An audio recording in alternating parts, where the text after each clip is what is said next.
Listen, I'm tired. Every time the new year is around the corner, you start to think, how do I earn more money? How do I become more productive? How do I master this new skill? How do I serve more people? But honey, when was the last time you thought, how do I get better? And I mean, not getting better in any kind of skill, just how do I feel better? How do I feel happier? How do I become the happiest version of myself? I think 2025 is time to start doing it. So I'm here not to tell you how to become your most productive self this year, how to make it your most ambitious, high achieving year ever. I'm here to tell you how to take care of your mental health. Because believe me, it will actually benefit all the other areas of your life, as well as just your happiness. I bet I'll give you some information you've never heard before, so make sure to stay till the end and let's get right into it. So I'll lead you through 5 key habits for your mental health that will help you to thrive and stay happy. And the first habit I'd like to talk about is self-exploration. It's actually really hard sometimes to take a look inside of us. We are all about avoiding us so often, and it doesn't benefit us so much, But you're actually doing such a big favor to yourself when dedicating daily time to self-explore, look inwards, and analyze what's going on inside of you, not just outside. Be here the entire day solving tasks for all the other people, checking your to-do list. Just pause and look inside. This habit is about dedicating time to just look inwards and explore your inner world, because we push a lot of things downwards so often for such a long time that we stop even understanding which things actually stress us out. Why do we feel certain emotions? Some people are even unaware of what do they actually feel. So I find self-exploration and self-reflection to be so key to our mental health. Let's be honest, we all know basics, doing shadow work, meditating, journaling, and while it's all good and nice, and I really recommend you to do it and implement at least one of these habits 10 minutes per day daily, I'm here to tell you about a new method of self-exploration which I really enjoy. I read about it in this book called The Body Keeps a Score. I was recommending it in my previous video and I've only started it back then, but now guys, I finished the whole thing. And this is actually a therapy method, but I really understood that you can actually do it yourself. And I'm here to explain you how to do it. So the method I'm talking about right here is EFC therapy, which stands for Internal Family Systems Therapy. EFC recognizes that the cultivation of mindful self-leadership is the foundation for healing from trauma and basically resolving any kind of inner conflict. So EFC therapy is about understanding your inner world and not identifying to everything that's going on in you, to every emotion, to every feeling, and actually understanding that there are parts of you. First, there is self. Self is not a part of you, self is you. And you are so connected to divine, creative, imaginative, mindful, calm, curious about life, unjudgmental. Self is also so courageous, compassionate, confident, and believe me, each of us has it within us. But during our lives, we actually undergo so much conditioning and societal opinions that we kind of start to lose sense of self. And we also start to develop new parts of ourselves. They are not self, but we also misidentify with them, and that leads to us feeling miserable sometimes, and feeling like things are not in our control actually. So I will tell you about those parts. First, there are exiles. Exiles are parts of you that were abandoned, that you probably forgot. They're usually young and they carry some kind of pain within. So if you have some kind of childhood trauma, or you feel like your peers were bullying you, or your parents didn't love you, you felt abandoned, that version of you likely became an exile. And now it just pushed so deeply down that it cannot manifest itself into this world. You're just not letting it to. Usually those parts were neglected by some other people, and now you also neglect them. So it's like a double pain for that little child within you. And we really want to start rebuilding that connection. But there are also some other parts that definitely stand in a way. They called protectors, and there is 2 groups of protectors, managers and firefighters. So managers are proactive parts that try to keep us safe by controlling other parts, people, or situations. Typical behavior for them is they always do all the planning, they criticize, judge, they're usually pessimistic, and they are often numbing. So your manager can look like an inner perfectionist that just tries to organize everything so thoroughly, so perfectly, and doesn't forget to think of what other people would think of me, and just take care of too much. Then there are firefighters. So firefighters in you are like reactive emergency responders that swoop in when the system is at risk or overwhelmed. Firefighters are responsible for our anxieties, for our overwhelm. So firefighters are often responsible for wrong ways of coping with reality and with your emotions, such as substance abuse, binging, self-harm, disassociating, rage, etc. So these are just parts of you that cannot just hold space for you. They start to panic all at once and solve things not really in a way that serves you. Of course, your inner world is unique, is different for everyone, but these are just some outlines for you to start exploring yourself.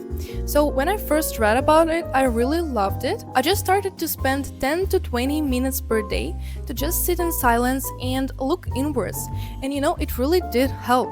I started taking deep breaths, then I just started analyzing what parts of me are there, what parts of me I can see, what they are about, what's their names, how they look, so you can really come up with those images and like whole characters. Even just realizing what parts of you there are, what they are responsible for. Like when you know that, okay, when I'm panicked or when I start to cope with it wrong way, like when I want to smoke or when I want to go binge, you know what part of you is responsible for that. You know its name, you know how it's look. You can actually say something to it and be like, hey, we're not really about doing it, let's take a step back. So this approach is about first getting to know yourself, your true pure self, and all the other parts. Then you should start analyzing what kind of connections do they have with each other and with you, with self. Because some parts may be not really, in like good relationship. They can be actually in war, and this is what you want to solve or at least placate a little bit. So every time you're not feeling yourself, basically you feel like a part of you takes over you and you start to take kind of childish position in a certain situation or in an argument, or you just feel so overwhelmed and panicking. That's when you take a step back and realize, wait, that's not me. That's a part of me. Okay, which part is that? And you start to address them. You start to ask those parts if they can actually take a step back for you, so that you can actually approach situation with a cold head. They're going to be so happy that you started to explore them instead of avoiding, numbing, and neglecting like you usually do. So be really intentional about understanding how did those parts appear in you, like what has provoked them. Maybe there is such an alert part of you or a really perfectionistic part of you and you don't really know where do they come from. Start to ask it. Start to actually get to know things. Like if you get to the core, if you talk to them, if you understand their needs, their unmet needs, you will be able to improve relationship with those parts of you and therefore create a calmer existence for yourself. So I highly recommend you to do it and to take it as your new habit to the 2025, and I promise you, you're going to become a totally different person by the end of the 2025. Finally, the second habit I would love to talk about is self-compassion. Honestly, this is something I lack so often, and I feel like at a certain point of our journeys, we all start to fight against ourselves instead of fighting against the problem. We just go so blameful about ourselves and be like, what is wrong with you? But my dear, this is not the solution really. And every time I understand that, for so many people, the truth is there is no one so critical towards them as they are towards themselves. We are judging ourselves the most, that's true. And so we actually want to start taking it away. And you should approach it every single day by reminding yourself that you are a team, you are one, you are a whole single person, and you are the only one who's always there for you and who will stay forever with you throughout all of your life. So keep it in mind that you are one team and you're always against the problem. So when the hardship is approaching you, please don't go self-critical, being like, what is wrong with you? Why are you failing again? Why are you mistaking? You're weak, you're ugly, you're this, you're that, you should be doing better. We're just letting ourselves down by doing this. So there are many ways for self-compassion, but I find the most transforming one to be when you are in this hardship and you find yourself in that negative self-talk again, you start to rewire it. You start to rewrite the whole scenario, and instead of going like again, oh, you're this and that, you go, wait a minute, the situation is hard. Maybe it's not my fault. I love myself so much no matter what. I can fix it. I will help myself. We'll get out. Today is raining, tomorrow is gonna be sun. Things are gonna go well. and you need to earn your own trust again. Because there is nothing more freeing than realizing that you can always count on yourself, that no matter what, no matter in what situation you are, and maybe some other people are judging you in the moment, you are never going to do it to yourself. But self-compassion is also about showing up for yourself physically, doing some self-loving acts every day, making sure that you are moving towards where you actually want to go. You're chasing your dream life, but you're still taking care of yourself in the moment. You're not overworking to a point where you're burnt out. You're not criticizing yourself for everything that you do. But for me, self-compassion is about unconditional love towards yourself, no matter what the situation is. And self-compassion will lead us to the next habits, because they're also kind of self-compassionate. The next one is self-expression. I find self-expression really important for two reasons. So first one is we just accumulate a lot of things within ourselves, like all of the stress and worries and thoughts, they just get stacked up in ourselves, and it can be really overwhelming sometimes. Life is not going to be always peaceful, but at least we can release this stress and not allow it to stay for long in ourselves. So for example, it can be any sport that helps you to just release all of the hormones, all of the stress. It can be any kind of hobby, art, maybe it's dancing, maybe it's drawing. So whatever works for you. This is a self-expression. Sport is 100 times proven method to release stress hormones. People who exercise regularly are definitely happier than those who don't. But I also talk about self-expression in a way that's creative. It's just about exploring your inner creator, because I believe that in every one of us there is this creative part that just eagers to create something, to put it out there, to share it with people, whether it's again drawing or filming YouTube videos, or anything. It's like one of the main aspects of life, to create something and bring it into this world. So these hobbies are actually really grounding, and they also just make us feel alive. And talking about feeling alive, it leads us on to a next habit, which is novelty. Please, even if you work 9 to 5, even if you go to school every day and you study really hard, take some time out of your week or out of your day to do something, to try something new, to do something just for yourself, something that will make you feel alive.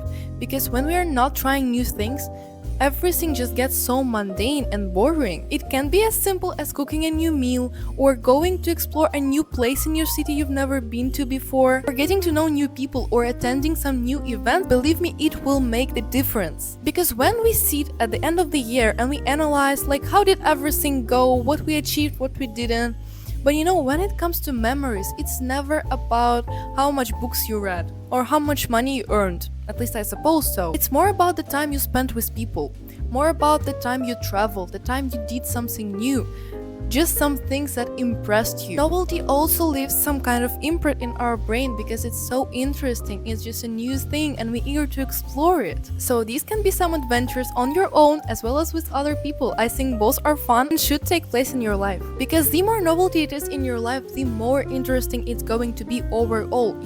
It can be as little as, yesterday I had a toast with guacamole. Today I'm going to have it just with avocado, kind of cut in pieces. It will make difference. And finally, the last habit I want to talk about is opening up to a trusted person. I find it so important, and I don't really believe people who say I don't need any kind of relationship at all. I suppose you actually do, because people are inherently social creatures and we cannot live if there is no other witness to our lives, if we're not experiencing things with other people. And while we can manage a lot of things ourselves, it's so important to ask for someone's help.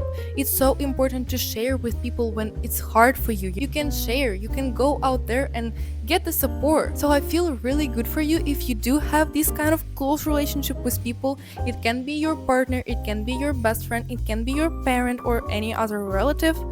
But it's so important. Our relationships are so healing in a way, especially with the closest person, where you can just be unconditionally yourself and you're not going to be judged by them. I was never looking for a romantic relationship on purpose, but when I started dating with my boyfriend, I just understood how much I actually lacked it, how much I lacked this kind of connection, how much I lacked this amount of love in my life. and how much it has brought to me, to be loved every day, to hear those beautiful things said to me, to be taken care of. It's so beautiful. But I really think that we should value our loved ones and not be afraid to ask for help, to ask for love, to ask for support, as well as give all of it to them. I really hope that this video was helpful. If you watched it till the end, please leave a white heart in the comments. I hope that now you really understand how much of a priority you are in your life, and you should be the first and the biggest priority on your to-do list for the year, on your goals for the year, on your vision board, everywhere. Because in the end, it's never about how much money you earned or how much you achieved. It's always about were you happy or not. So I suggest you to make 2025 our happiness, thriving, not surviving year. I'll keep posting those useful and supportive videos for you. I would really love if you joined our community. I'm so much willing to hear from you. What do you think about it? Please just let's get closer. I also really want to build a community here on the YouTube. I really hope it's helping. I really hope you get some kind of warmth and love through my videos. I also really want to hold myself accountable this year for all of my goals, maybe some challenges I will try. So I aim to post 2 videos per month. I will try to make it more regular from now. And I'll also share some of my personal progress, new mindsets, realizations, hardships. Thank you so much for watching this video till the end. I wish you all the best in the new year, and I really believe that this is the time for you to become the happiest version you've ever been. Happy holidays, guys, and happy new year. I love all of you so much, and bye-bye!